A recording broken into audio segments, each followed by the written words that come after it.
Je sais que toi qui me regardes, tu te poses la question de savoir de jour en jour, mais comment font-ils ces entrepreneurs américains, européens et chinois à être de plus en plus riches? Pourtant, nous, du côté de l'Afrique, on a de moins en moins des entrepreneurs riches.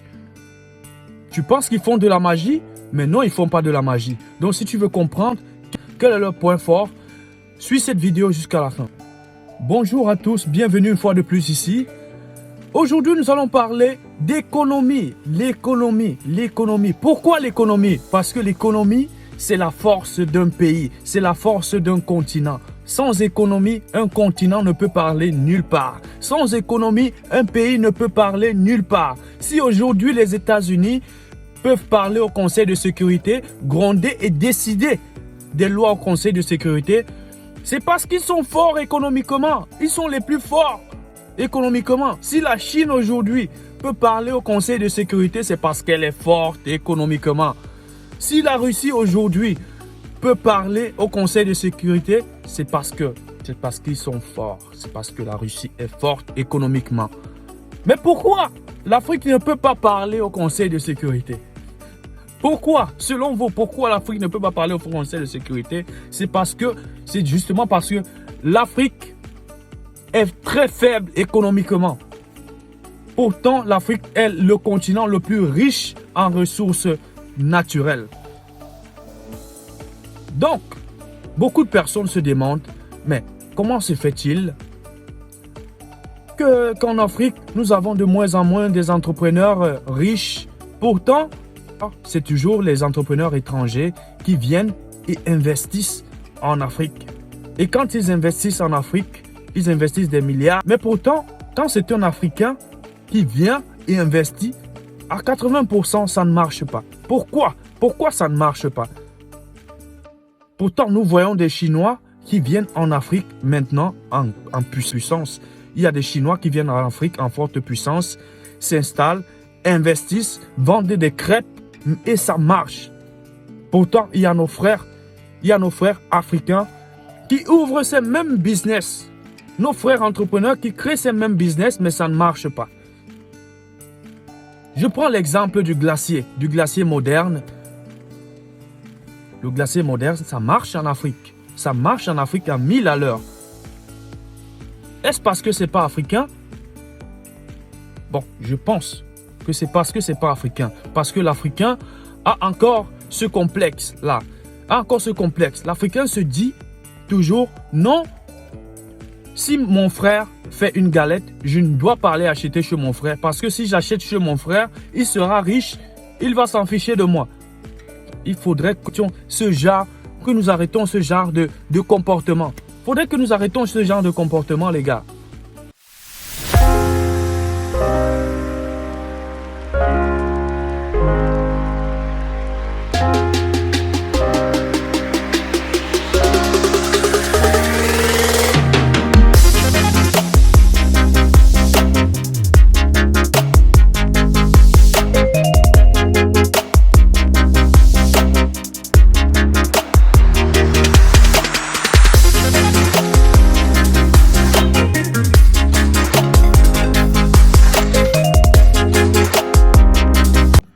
J'ai promis tout à l'heure de dévoiler le secret de ces grands entrepreneurs milliardaires.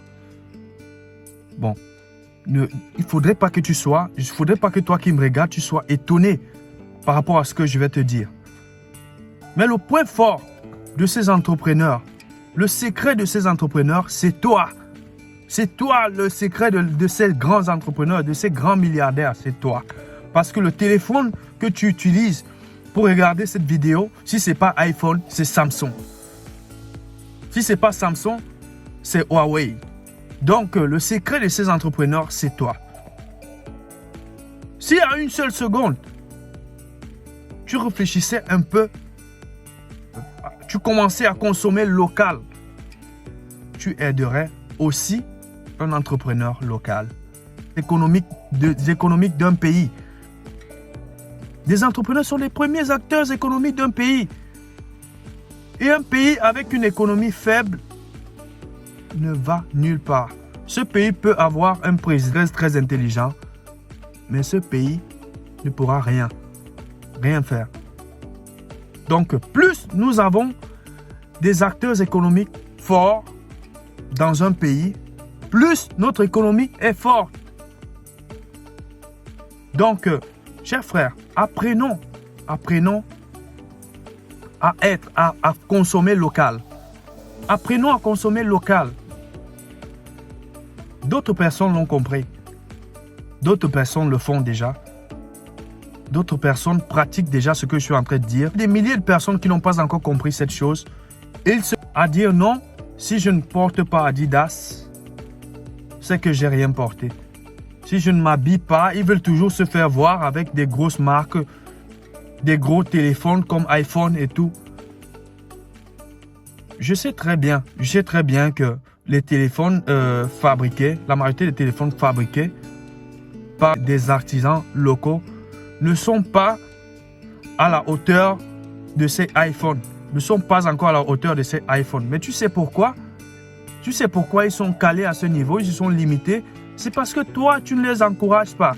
Toi qui me regardes, tu ne les encourages pas. Tu n'encourages pas des entrepreneurs locaux à développer leurs inventions. Tu ne les encourages pas. La dame couturière qui est derrière le chez toi, la couturière, ta voisine qui est couturière, elle coud des vêtements. Elle fait de très beaux vêtements, de vêtements très beaux, plus beaux que des vêtements, ces vêtements Adidas que tu portes tous les jours pour te vanter. Mais tu ne vas pas chez elle. Tu ne vas jamais chez elle pour lui passer la commande d'un vêtement. Tu ne vas jamais chez elle parce que tu dis non, il ne faudrait pas que je lui donne mon nom. Pourtant, elle est compétente. Elle est plus compétente que la couturière là, qui a cousu le t-shirt Adidas que tu portes. Le t-shirt Nike que tu portes. Le restaurant proche de chez toi fait de plus bons hamburgers que ceux de McDonald's. Mais tu n'achètes pas là-bas. Soi-disant, tu veux te faire voir. Tu veux faire voir aux autres. Tu veux montrer aux autres que tu vas manger chez McDonald's. Tu vas manger chez KFC. Tu ne vas pas manger chez Chopeyamo. Tu ne vas pas manger le beignet haricot chez Chopeyamo. Tu ne vas pas manger de la glace chez Dove. Tu ne vas pas acheter de la glace chez Dove pour la manger. Tu préfères aller chez le glacier moderne parce qu'il est étranger. Mais, mon frère, c'est là où nous faisons souvent erreur. Nous devons apprendre à consommer nos produits locaux. Nous devons apprendre à consommer local. C'est la première des choses. Ça, c'est la clé de l'économie. L'économie, nous la faisons, toi et moi. Nous faisons grandir l'économie de notre pays. Toi et moi, ensemble, nous faisons grandir l'économie de notre pays. C'est pas le gouvernement. Ce n'est pas seulement le gouvernement qui fait grandir l'économie d'un pays. Le gouvernement aussi fait sa part, mais nous aussi, nous avons une grande part, notre part à faire. Par exemple, si tu fais de la musique et personne ne t'invite jamais de venir chanter à son anniversaire ou à son mariage, seras-tu encouragé, toi, de continuer? Seras-tu encouragé de continuer à faire de la musique? Non, tu vas commencer à regarder ailleurs. Tu auras d'autres ambitions différentes de la musique. Oui, ça c'est vrai parce que personne ne t'encourage dans ce que tu fais. Personne ne t'invite jamais. Personne ne te donne jamais rien. Cette vidéo, j'ai pas envie de la prolonger tellement. Donc, du coup, je vous promets une deuxième partie.